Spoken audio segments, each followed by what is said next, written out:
to A Well-Designed Business. My name is Luann Nigara, and I'm so glad you found this podcast. Together with my husband Vince and our partner Bill, we have grown our company WindowWorks from the ground up.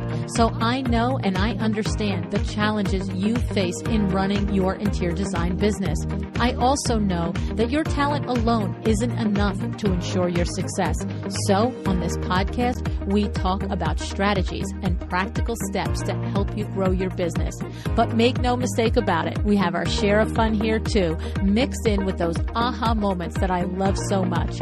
This isn't fluff. Nobody has time for that. Whether you are a new interior designer or a seasoned designer, I am here to help you create and to manage the kind of interior design firm that you dream of. It's straight talk and it's action. Are you ready? Let's get started. Hi, welcome to A Well-Designed Business. It's Power Talk Friday. If you're new to the podcast, you should understand that on Tuesdays, I talk mostly with interior designers and industry people, trying to get at the specific practices that you can implement in your interior design firm to be successful. And then Friday, I go out to anyone and everyone in any industry who can share something with us that will enhance, grow, or make our business life or our personal life make sense, have order, and to help us be better business people. So on the show today, I have Julie Broad with me. Julie Broad is an Amazon overall #1 best-selling author, an International Book Award winner, and the recipient of the Beverly Hills Book Award for Best Sales Book. As an entrepreneur and successful real estate investor, she was also awarded the Top 20 Under 40 Award. I invited Julie on the show because she is the founder of Book Launchers. She started the company to help busy entrepreneurs and professionals build their brand and boost their business by writing, publishing, and selling a top quality book. You might have just said, "Oh, I'm not interested in writing a book. Click next episode." But hang on for a second. Julie actually has a real life story of one of her clients who is an interior designer, and I think you might like that. So hang in there with me and think about what Julie shares in this episode. And speaking of tools to build your brand and boost your business, have you heard about how Sarah Lynn Brennan is killing it with the ebook she created in My Doma Studio? That's right. So Julie is going to talk to us about creating either a mini book of 50 or 60 pages that you can use in marketing, or a full-length book that will help establish you as a leader in the design world. But if that's too ambitious for you, you can create ebooks right in your My Doma Studio. I'll tell you a little bit more about that after my interview with Julie. And I have one question before the interview begins. Have you used your 10% off code at Kravet yet?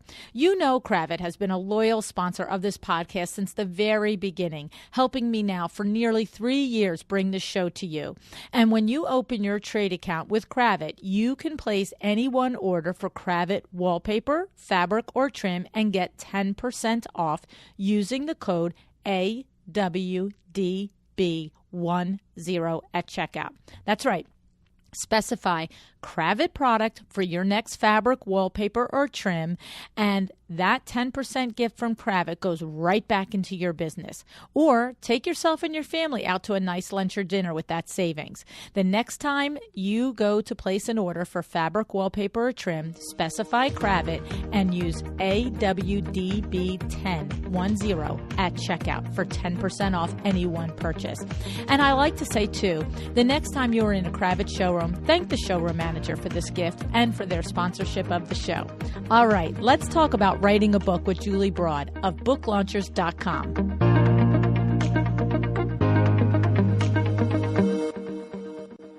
Hi, Julie. Thanks so much for joining me on A Well-Designed Business today. Hey, thanks so much for having me. So, Julie, I was interested in having you on the show because there was something that I learned about you. First of all, I love that you have 3 different careers. Busy people tend to get things done, so you're my kind of person.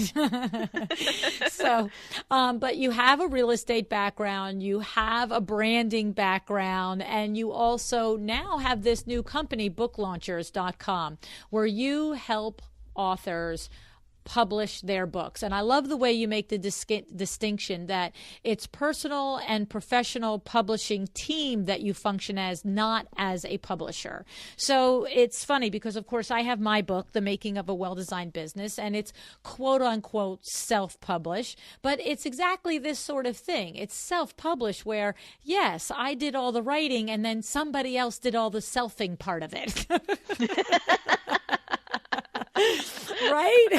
Yeah, I like how you put that. Yeah, it's like, okay, let's self-do this. I'll write the check and you do it. That's great. There's a cover. There's a book. There's the pages. Awesome. It's in Amazon. Isn't that amazing?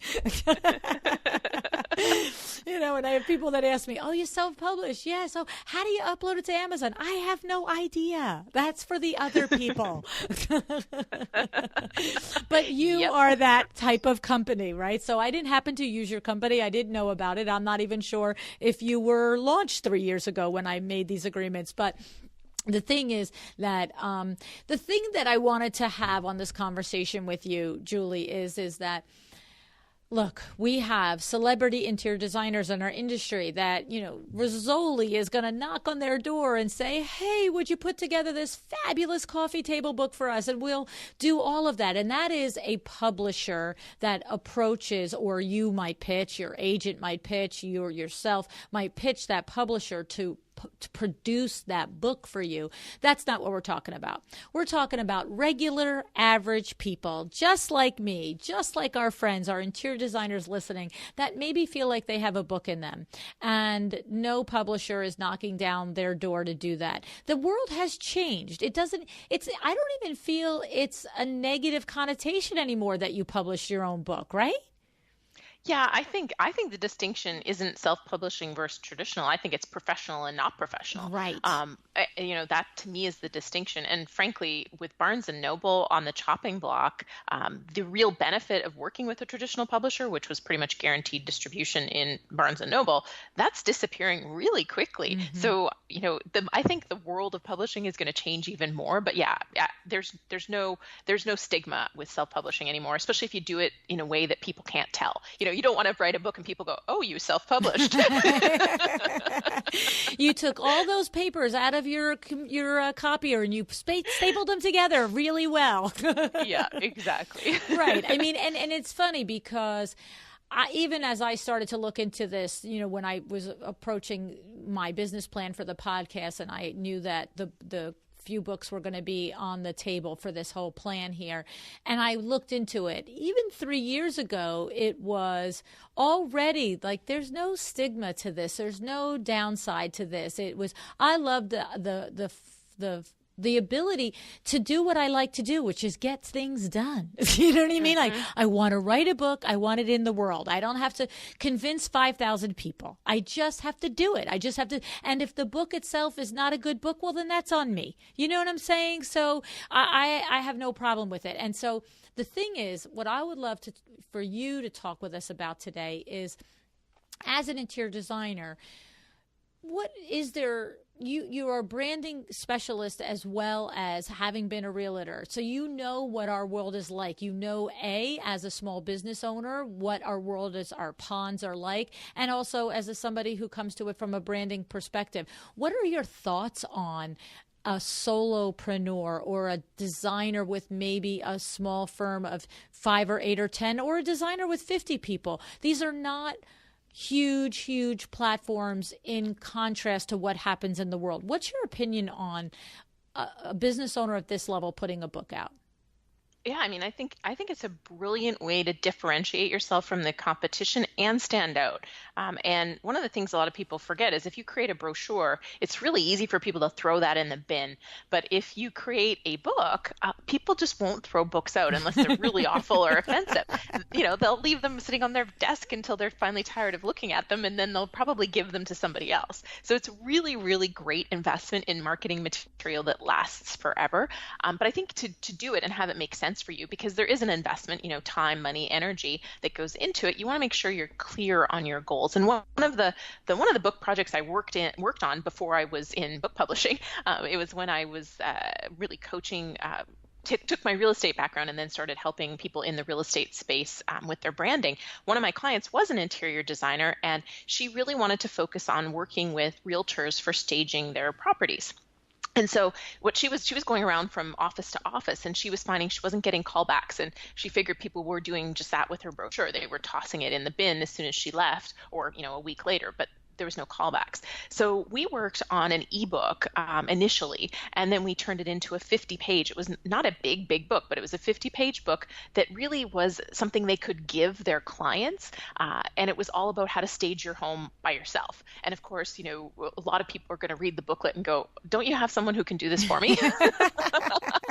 Which is what happened. And bit by bit, it took, initially she kind of took it out everywhere in the first month, and she's like, nothing's happened. And then after a month later, she got the first call, and then the second call. And then, 3 months later, she was getting a ton of calls from people who had been given this book by their realtors, or the realtor was calling to say, "Can you stage my client's house?" And it was really helping her grow her business. So strategically, it was a very smart move for her.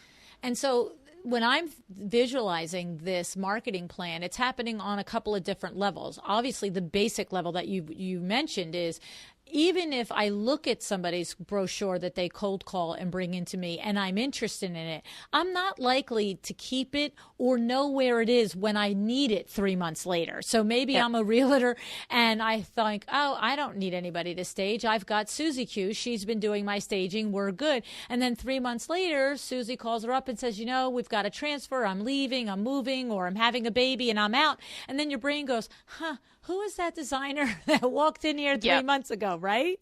Exactly. Yeah. Which I think is why there was a little bit of a lag. Plus, as with any business, you often, when you're cold calling, you're putting your stuff in front of people, and that may not be the time they need you. So having something they keep around really helps. And I think that's where having a bit of a book, or even a full-on book, can be really beneficial. But hers was strategic too, because realtors could give it to clients. So she could have, in theory, sold, I think if it was a bigger book, she could have sold it to realtors to give to clients too, or give it, but she would go in with packs of 10 and would give it to them. And then the client, if the realtor wasn't paying for staging themselves, their clients would contact her, because they would go, "I'm not doing this 50-step crap."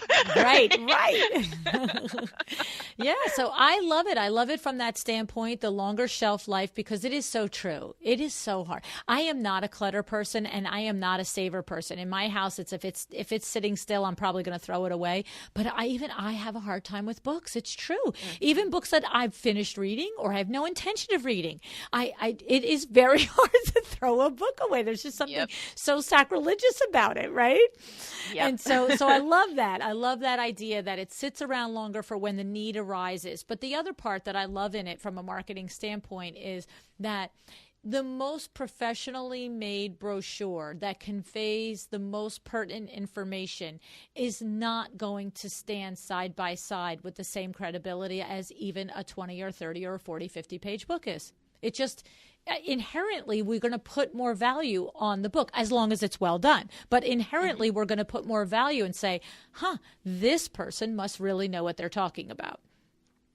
Yeah, exactly. And I think for me, her book, looking back, I would have beefed it up a little bit so it was 100 pages, so it had a more substantial spine, because then it's really something of value, and people are going to go, "She must be the expert." And it is funny, when my first book came out, I had tried to get media before my book. After my book, I had tons of media, and it's not like they read the book. My book was decent, but still, it's not like the difference was they read my book and were impressed. The difference was my book. Right. Exactly true. Exactly true. So here's the thing. You're talking about the difference between, when you just went to, if in hindsight, you would have suggested that she beef it up and make it 100 pages. And you know what just happened in my brain? You just made it a project. That's like, it just went, okay. I have this thing in my office all the time. We'll all be sitting around. We come up with an idea. And the next thing you know, the fourth or fifth person says something and we all agree it's amazing. But then I go, you know what you just did? You just made it so that we're not going to do this. It just became too big to do. Okay. And so what I look, if somebody has a book in them, they want to write a book about their perspective on interior design. They want to write a book about how you can teach homeowners to do stuff, so they hire you anyway to do it. all power to you. But I'm loving this little niche of this conversation here about not making it so monumental in order to do it that it actually can get done. Yeah, and I completely agree. And there's ways to space it out so that you don't necessarily have to create that much more content. The distinguishing factor is that if you want Amazon to provide you with print copies of your book, 50 pages won't cut it. You have to have it has to have a spine. So her book wasn't for sale on Amazon. We printed it locally and she hand distributed it. So looking back, I think it would have been better if she could have been found on the search engines, if she could have had it available in other places. So yes, it's making a project. She would have had to add a little bit more content for sure, but a lot of it can be fixed with design. Throw in some pictures, throw in some step-by-step, space it out. So 1, 2, 3, 4, 5 takes 2 pages. There's a lot of ways to make it, but yeah, to have that spine is significant in that now it can be for sale as a print book in multiple places. Okay, so that's a valid point. And to your point with filling in with pictures, I mean, if interior designer can't fill it in with pictures, who can? It's not like we're accountants here. You know what I mean? Exactly. Oh, here's another chart for you, right? So we can take advantage of befores and afters and really fill it in. So I love this idea. So here's the thing. The one thing that I think is also valuable when you work with a company like yours, Julie, is the framework. I know that I had to sit down and write my words. I know that I had to have my actual idea. I had to have my hook. I had to have all of that. But I love the process of working with a professional that helps me go through that process. And I've done it multiple times with almost everything that I've done. So I'll share with everybody, you all know that I have a keynote speech that I developed for the IWCE 2 years ago. But I worked with a speaking coach, and it was hours of, Luann, tell me what you think about this. Tell me when did you learn that lesson? How did you do that? What do you think that is? And all they do is they don't put words in your mouth. They don't put ideas in your head. They just have this structure for pulling out of you what you already know. The same thing with my website, Nicole Heimer, Curio Electro. Her whole discovery process is, what do you think about this? What kind of people do you like to coach? What kind of podcasts do you like to have? What kind of speeches do you like to give? Tell me about this. What kind of client is your ideal client? What do your clients?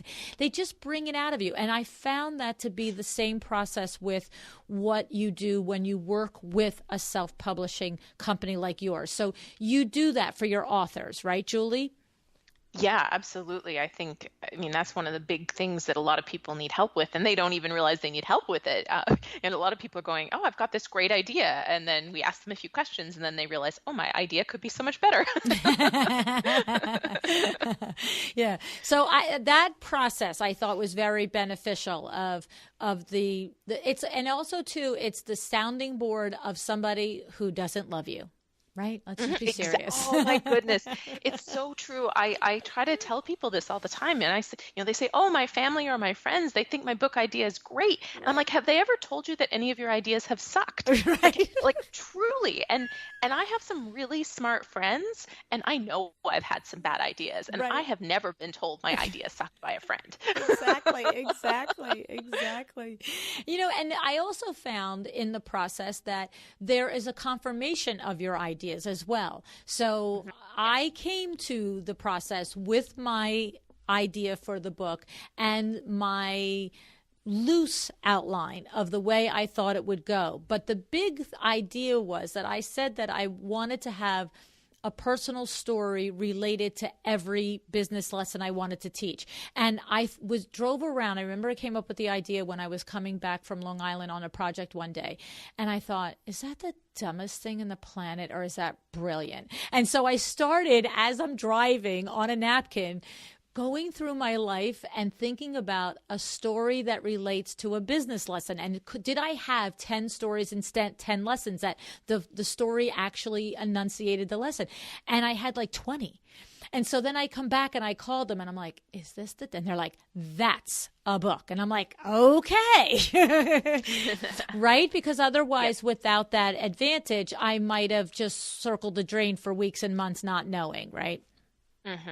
Okay. Yep, that's very So these true. are kinds of the services that you do. You explore the book idea, you talk with them about who their ideal reader is, you talk with them about creating a clear plan, you talk about what are your goals for the book. Do you want to sell copies? Do you want to use it as an introduction to projects? Exactly. Yep. Okay. Yep. Paid speaking gigs, clients, lead generation, really make sure that you're positioning the book to appeal to your ideal reader and achieve your goal. Okay. Okay. So now when we talk about this book, you wrote a book about your career in real estate. Okay. And I looked at the book and the chapters.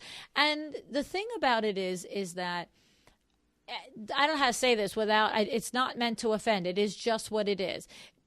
At a first glance, it did not look like there was anything new that I haven't read in a subtitle or a chapter title in real estate before. And before I finish saying, I want to say to you, I feel the same way about my book. I did not invent the way to run a business. There's not a chance that I stand in that space with that assertion.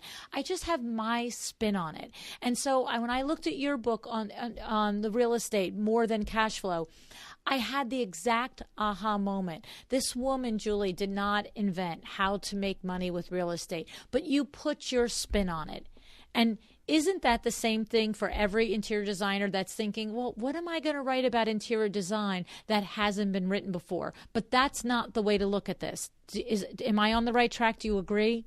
Yeah, exactly. I mean, there's only so many ways to calculate cash flow or to, Right. do a certain thing. But, the big thing is and you already talked about a hook, but it's figuring out what makes you different and what's going to make a reader need to read your book right now.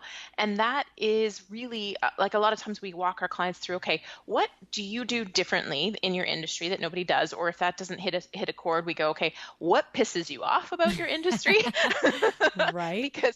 And if you don't have an answer to that, then usually you haven't been in the industry for 5 years or longer, because pretty much everybody who's been in an industry, it doesn't matter what industry, there's something that you disagree with, that you don't like, there's something. And so you just want to play off of that and just make yourself a little bit different. And then by virtue of including your stories and your perspective and your experience, the book is going to be different and will resonate with different people for different reasons. So that's really what where you focus.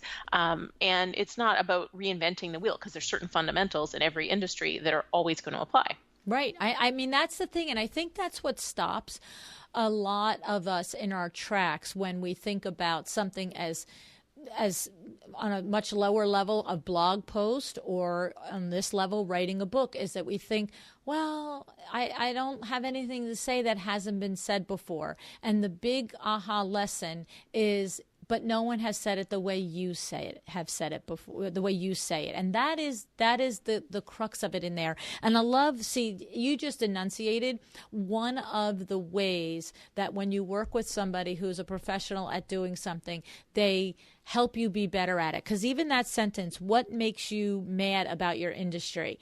That is one of those trigger sentences, because you're right, every single one of us. And then what happens is in our mind, like as soon as you said that sentence, I could see a designer thinking, what makes me mad about this industry is flat fees, or what makes me mad about this industry is, I don't know, whatever. And then all of a sudden it's like, well, what is your answer to that? Why?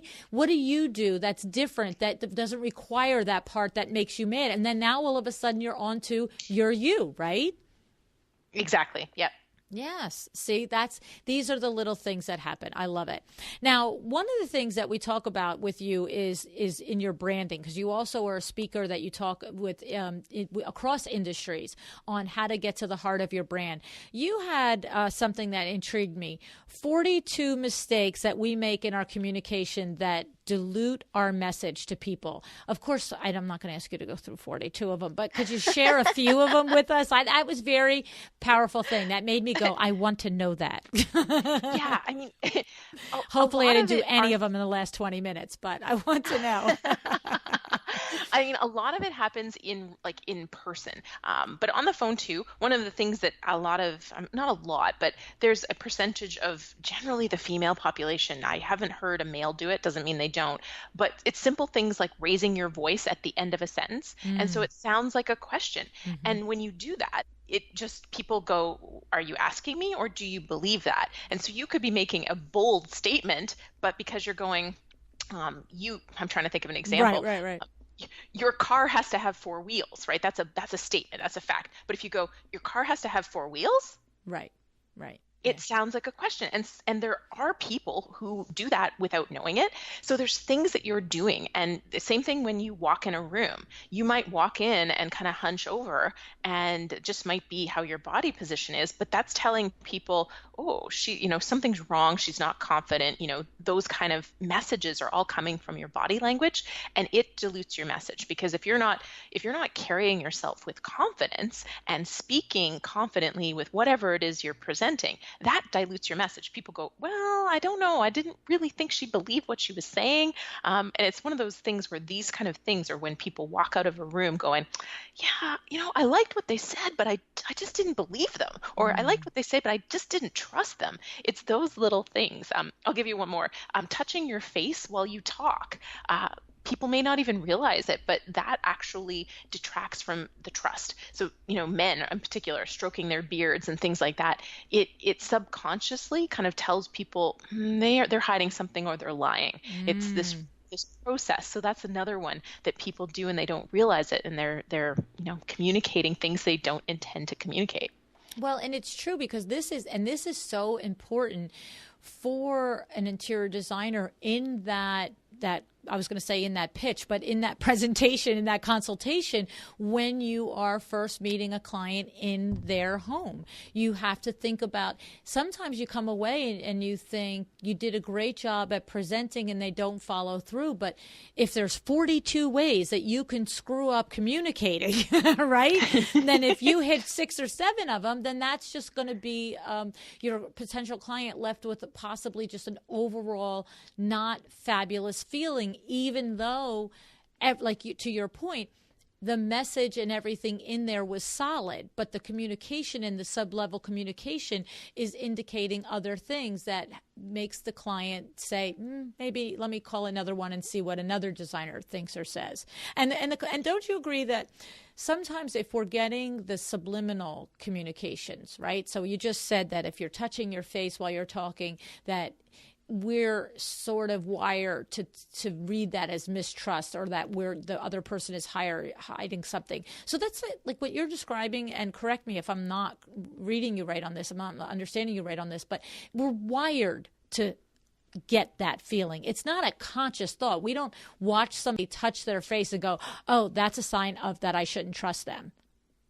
Exactly. I mean, babies, they have studies that show babies learn to read body language, that they, and they're communicating with their body language. So they learn to communicate with body language at a very, when they're but not even 1 year old. So yeah, it's something that's hardwired in. And that's why I say people won't even necessarily know. Like you won't walk out of the room and go, when I asked him if he could give me a better deal, he was scratching his beard, so I don't trust him. It's not, you don't have that conscious direct link either. There's just something nagging you that's going, I just didn't quite believe him. And that's what's happening. And it's not a conscious, he did this, so I think this thing that happens. Right. And I think knowing that it's happening to us on a subconscious level, when we are the person so we are the potential client. A designer has come in, given us a consultation. We have picked up subconsciously 6, 7, 8 of these possible communication errors. When we don't eventually hire that designer, we don't have the language to say, I didn't trust her, I didn't understand this, I felt that they weren't confident. We just say, I think I didn't like the designs. I think Exactly. People put words where they don't belong because they just, so her price was too high, or his design didn't match my thing, because we're going to, as a consumer, justify why we're not going to hire them if we're not understanding it on a subconscious level, why we're not connecting with them, right? I mean, a rare consumer might say, I just didn't feel a great connection, right? That might happen. That could be an evolved consumer that just says, all of it was great, the pricing, everything, but I didn't connect. But mostly we're going to make excuses why we can't hire them or we won't hire them. And it's not necessarily going to be tied to what it really was. Yeah, we always try to rationalize what is almost always irrational decision making. But I just have a tip, and it's something I got from a body language expert. His name's Kevin Hogan. But if you're going into people's houses for sales calls, and they bring you into their kitchen and they say, "Oh, please sit down," a lot of people will say, "Oh, where would you like me to sit?" But if you say that, the answer is almost always, "Oh, wherever you'd like." But what you should ask is, where do you normally sit? So that they will tell you, to sit in the kids' chairs, or, if they say, "Oh, I normally sit here and my husband sits there, but sit wherever you want." Well, you really shouldn't sit in their chair, right? Because we all have this weird connection to our chair. Right. So yeah, not really related to our conversation, but it's just a tip that's always stuck with me from him. And I think it will help people just, be more confident and have more control over their sales calls when they're in houses. No, and it is very relatable to all of us because we are always going into our potential clients' homes. I mean, I could do it 2 or 3 times in a day. Love it. I love it. Okay. And then the other thing is that you have 2 things that you should do to make your brand have big impact. I figured that was easier than 42 things. If I can remember exactly what those 2 were. So a lot's happened in my world. I had a baby. I moved to a new country. I launched a new company. So my brain got really full last year. Oh my goodness. Oh, well, if anything, what's happening on my Instagram and the conversations that I've had with listeners on Instagram, I know a lot of people can relate. A lot of them have had babies this year. They've moved, and they're all saying the same thing. I have baby brain. I can't think. I mean, my son's a toddler now, but it's still, I'm like, I don't know what happened to my brain. It'll be about 15 years until you get it back. That's all I can tell you. Well, something to look forward to, I guess. But yeah, I mean, I know one of the really important things with your brand is consistency. Really, get clear on what your personal brand is. And we're not talking logos, which I'm sure your listeners are already clear on that. We're not talking logos, we're talking your personal brand. But consistency is really important. And I think that's consistency in message, consistency in appearance, consistency in how you're communicating everywhere that you're communicating. So you don't want to be one person on Facebook and another in person. You really want to be consistent, and choosing what you share is fine, but just be consistent in those messages and what you're sharing. And that will help you to be seen over and over and over again as reliable. This is, again, one of those trust things, right? If people always know what they're going to get with you, that's why they buy Campbell's soup, right? They buy Campbell's soup off the shelf instead of the yellow one for the only reason that they're like, I know what I'm going to get. Right. Doesn't mean it's their favorite. I know what I'm going to get. Right. It's like when you're traveling in a different part of the country and you see one restaurant that maybe isn't your favorite restaurant when you're home, but you know what it is compared to a restaurant you've never heard of. It's sort of like, all right, let's go there. The kids we know will eat there. Exactly. So yeah, consistency is really, really important. And some people do this really well and others don't. But I think being consistent in the frequency of your message and in what you're putting out there, all of that really, really matters. I have a question for you. I wonder if you have a thought on it. So when we talk about being consistent, there's many of us that have personalities. Many designers have personalities that are much more casual, much more sarcastic or funny or ironic. A couple are coming to mind that's sort of their brand, and they go with it, and it's great and it's fun. But when you transfer so that works on Instagram, that might work on Facebook, that works in your own blog, that works on your own website. But is there a thing with like LinkedIn, the all mighty professional LinkedIn, or do you have to be yourself there as well? Well, I think it's too much work not to be yourself. Right. Um, Right. you That's know, true. Good point. that's kind of my take on it. So yeah, but I mean, if LinkedIn is not your vibe, then don't go there because So you're not just going to find your eliminate people. it. Right. Right. So just Yeah, don't you're not going to find your people. Yeah. Okay, good point. I love it. I love it. Okay. So, I mean, what do you want to say to a designer listening? Is this you mentioned that the one designer took it from an ebook to an actual book. So if a designer listening has an ebook already created and maybe it's I don't know, it's a 10-page ebook or it's a 25-page ebook, is this something that can automatically be converted to what you were describing in the beginning, more than a brochure but less than a full book that goes on Amazon? Or is it, tell us about that process. Yeah, I mean, it's hard to generically answer, but probably. It depends on what the ebook is, but most of the time, if it's only 25 pages, there's a whole bunch more information. And like I said, pictures, diagrams, steps, suggestions, tips, even materials and products and things like that. We're working on a book right now for somebody in the gardening space. And one of the ways he really beefed up his book, because it was a very simple book to begin with, how to get a green lawn and grow your garden. One of the things he did was, just talk about some of the products he loves and why he loves them. And it also provides another revenue stream because now he's setting himself up as an affiliate for those products and services, and he can, direct people to his website and they can see all these things that he loves, and he'll be selling them. So it provides another income stream too. But it was, there's opportunities, but without seeing specific examples, I'd have to kind of dive in. And again, it goes back to the ultimate goal. Like, what is the ultimate goal of you with this book? Do you want speaking engagements? Do you want media attention? Is it a lead generator for your business? Because it can do all those things at once, but you want to focus in on what's most important so you can make sure you're creating the right book to get to that goal. I like that. I like that. And I have to tell you, you proved my exact point with how to get a green lawn and grow your garden. I mean, honestly, I know that what this man has written, there's something in it that we could learn, but you don't get stopped at, well, why does anybody need another book on this? You have something to say, no matter who you are, if you are inclined to say it. Right, Julie? Yeah, for sure. And I mean, it is funny because it probably is out there. I live in an apartment, so I'm the wrong person to talk about lawns. But and even when I had a house with a yard, I took the lawn out and the mulch down. So I'm not his target client. But it's interesting because there probably are books that say what his is, but he has his own flair. Right. Like he calls himself the Green Wizard, and so it all comes from this wizardry spin, which makes it really unique and kind of quirky and fun.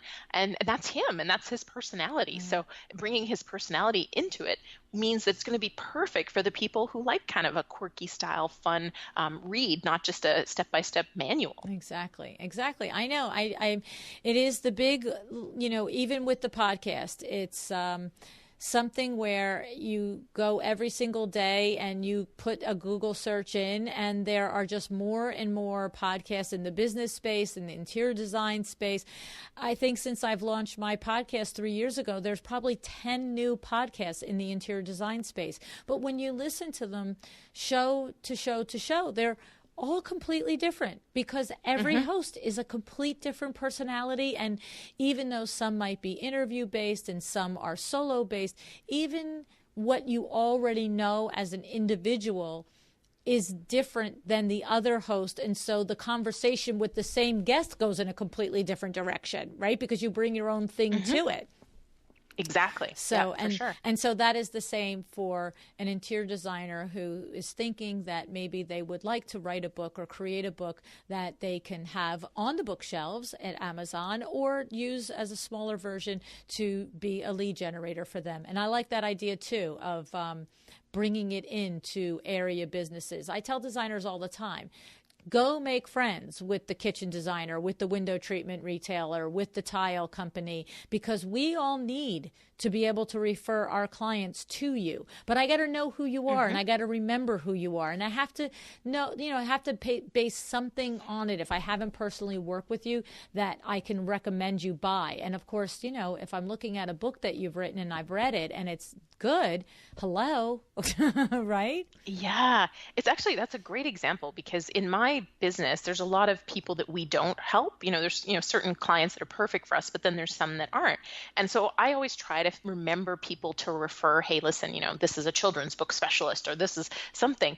And editors, I get probably 1 or 2 emails from editors every day looking for work. And there's only one that that stands out in my mind, and it's because he sent me a copy of his book. So even in this industry where that seems obvious, it's not. So if you feel like it's been done before and everybody has a book, let me assure you that there aren't that many people who have books, and even those that do aren't using them to the full effect. Right. So yeah, I think you can't be afraid thinking it's already been done, because it probably hasn't been done as much as you think it has. Right. And now just to do a few minutes on the actual writing of it. So how does your company work? I mean, I wrote my book, every word of my book, but I did not edit it for grammar and punctuation. I did, of course, do my best with it, but I certainly wasn't going to be the last pass on it. There's not a chance I was going to be doing that formatting. And so how does it work? Because it was, to my knowledge, there are different levels. I chose to write it, but I feel like there's levels where you can have companion writers and ghost writing, and what is that? And of course, the grammar and the punctuation editor. Yeah, I mean, we have really what you just said. We have 3 different approaches. We have one where you write it yourself, and we have a coach that coaches you through writing it. We have, we call it a writing assist. So that's usually, podcasters or people with existing content or courses. Our writer works with you and your existing material to pull it all together and make it into a really great reading book. Or we have ghostwriters who really just extract the information out of you and do all the writing. I always kind of joke that it's the I don't do my own typing version. is the ghostwriter. And then once you have a first draft, we actually send it through 3 different editors, because I believe even professional writers have multiple editors. So I want to have a content edit that really looks at the structure, the flow, the credibility, the sourcing, and then we put it through the grammar punctuation, which is called a copy edit, and then we do a final proofread. Again, I'm a bit of a stickler for this because I really believe it's professional publishing that we're doing. And so this book is as good or better than if you had gotten a book deal.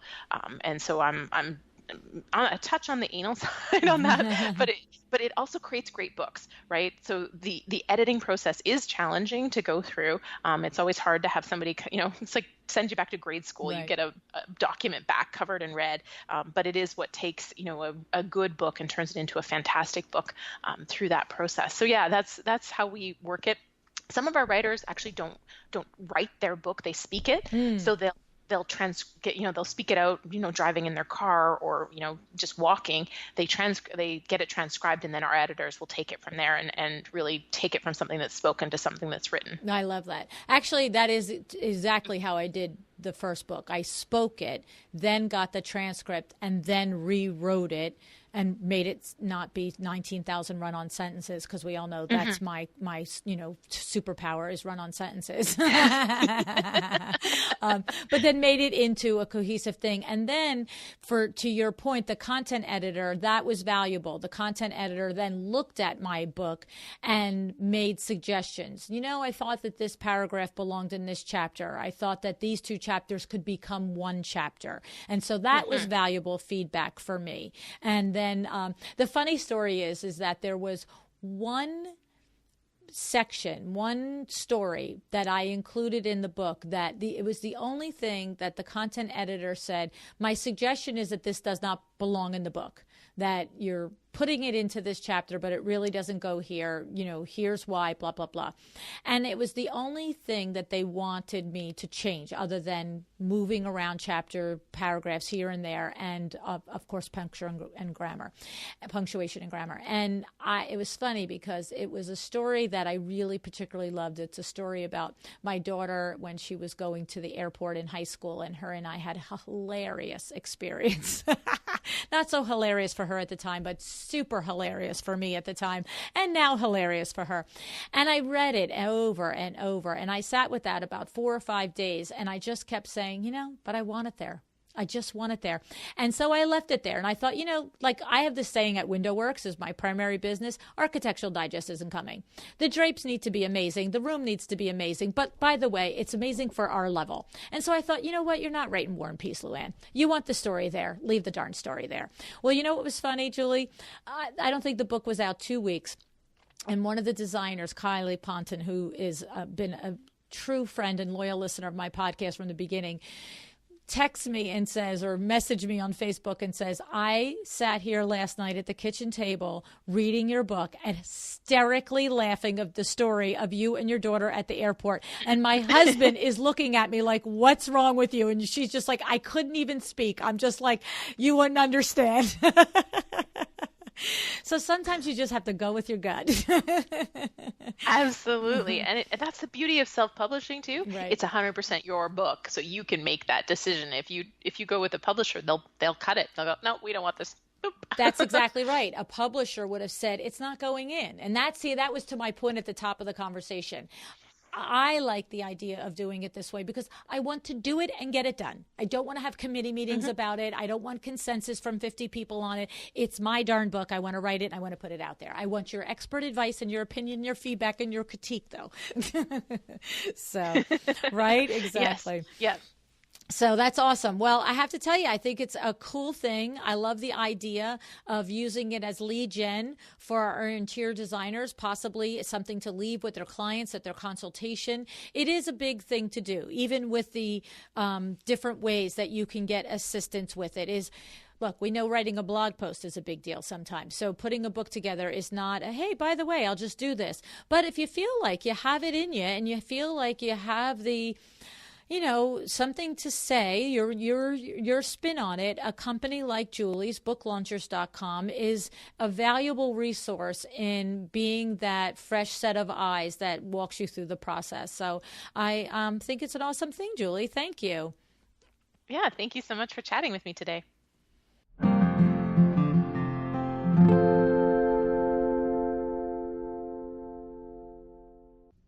So, are your wheels turning? Do you have a book in you? The thing I like about working with a company like Julie's is you don't have to be a master at everything connected to writing a book. You don't have to be a grammarian. You don't have to be a typesetter. You don't have to be a cover designer. But you do have to know your content, right? You do have to know your point of view, and you do need to know what you can bring to the conversation of interior design and why you are the one to do it. But you do you, and Julie does what she does. She produces the book. And that part you bring, your point of view, your ideas, well, we know that, frankly, you should know that already, or you should be working towards knowing that, right? That's what we talk about here all the time. Your brand, what makes you you. Fred Burns always talks to us about what's your only, right? So if you dream about writing a book, it's the same thing. What do you have to say that is your point of view, your take on interior design as a whole or an aspect of the interior design industry? Use my book for an example, The Making of a Well-Designed Business. If you've not read it yet, it is a straight-up business book, how to open, create, and manage a profitable business. It's not skewed to the interior design industry. Purposefully, it's not, because your design firm is a business first. And if you run it that way, you will be successful. The thing is, do you really think the world was in dire need of a new book on business? I Googled it once. Quora said that 1,000 new books in business are published every day. I mean, that's a pretty saturated field. Wouldn't you agree? Did it stop me? No. Why? Because although the information is pretty much the same as it has been for decades, I mean, really, truthfully, most of the basics in business are centuries-old principles, meaning the strategies and the principles are accepted and proven business methods. But the reason that I felt it was worth writing this book is because the way we utilize the practices at WindowWorks are unique to us. And the way I explain them, the way I convey them, the way I interpret them for you to learn, digest, and implement is all mine. It's my point of view on a successful business roadmap. Okay. And so the thing is that it's sort of like when you think about the process of doing interior design, your client comes to you with Pinterest boards and idea boards and everything else. But what do you do to it? You bring that around and you help them focus and you help them create the home that expresses their idea, right? So there's something about the way you do that that's different than other people. And that's what you could write about. All right. And the other really cool thing about working with Julie is that part of their process is helping you come to clarity on what your take is. Okay. She helps you, sort of like, and when you do assisted self-publishing, right, you have to bring the content. You have to bring the goods. Okay. But in assisted self-publishing, that publisher is going to help you organize it and put it in such a way, or help you at least brainstorm in such a way that it comes to life in an organized manner. All right. So if you have an inkling to do this, check out Julie and her services at booklaunchers.com. Now, I told you I was going to tell you about Sarah, right? Sarah Lynn Brennan created, using her Mydoma Studio software, a free ebook that she used as a lead magnet, attracting new clients to her. She called it 5 Essential Elements to Romantic Transitional Style. Sarah sat down and she thought about her specific take on this topic. She didn't invent romantic transitional style, right? But she did describe her process in creating it. She shared her tips and her pictures and her ideas on how she has done this for her clients. And you know what? On the very first day that she put this book out on Instagram, she had 60 new potential clients download the book and join her email list. I mean, holy moly. Talk about a home run. Okay? I mean, think about that. How many shows have you listened to where the guest has said to us, it's essential to create an email list, right? And the thing is, how do you do it? Oh, my goodness. We've talked about it 1,000 different ways. Well, Sarah did it. I am just so happy and so proud of her, and I just think it's awesome. So if you want to see the link and find the link to her download, go to Instagram and go to Sarah Lynn Brennan. All right. And you can see exactly what she's created. All right. And then if you want to create your own ebook using Mydoma Studio, go to mydomastudio.com/awelldesignedbusiness. You can start your free trial and get going, organizing your projects, sending invoices, selling design packages while you sleep or play with your kids. And you can build your email list through this fabulous new process for making an ebook. Go to mydomastudio.com/awelldesignedbusiness. All right. Now, while I'm giving out shout outs, I'm just going to have a big shout out to Kate the Socialite. She was on episode number 104. And I noticed when I was going through Sarah Lynn Brennan's website that Kate helped Sarah with her branding and in creating her website. So I just thought that was awesome. I love it. Kate is excellent marketer and website developer. And so if you're not familiar with Kate, head over to episode 104, listen to her episode, and she also has her very own podcast that you can find on iTunes, The Socialite, where she talks to you about how to market your interior design firm. Love it. All right. So what's your decision today? Will you start writing an ebook or a mini marketing book? I mean, in fact, just in the last episode, number 380, with John and Teresa Dorlini of Circle Design Studio, they actually talked about how they have created a beautiful book of their work, expressing their process in their portfolio, and how they share this with clients as part of their marketing. There are dozens of ways to consider this topic of writing book and this opportunity of writing a book. The thing is to do one, to take one step in getting it done, to take one step to getting it from an idea to an action. What will you do? Tell me in the Instagram comments for this show. I'd love to know what you're thinking. Decide to be excellent. Thank you so much for joining me again today. This podcast is a production of WindowWorks, your resource for custom window treatments and awnings. To learn how we can help you on your next interior design project, go to www.windowworks-nj.com. And if you're interested in working with me on your business, either through masterminds or one-on-one coaching, or you want to know how to get my book, The Making of a Well-Designed Business, or you just want to know what's going on in the podcast land and where I'm going to be, all of that is found at luannigara.com. Thank you so much. Have an excellent day.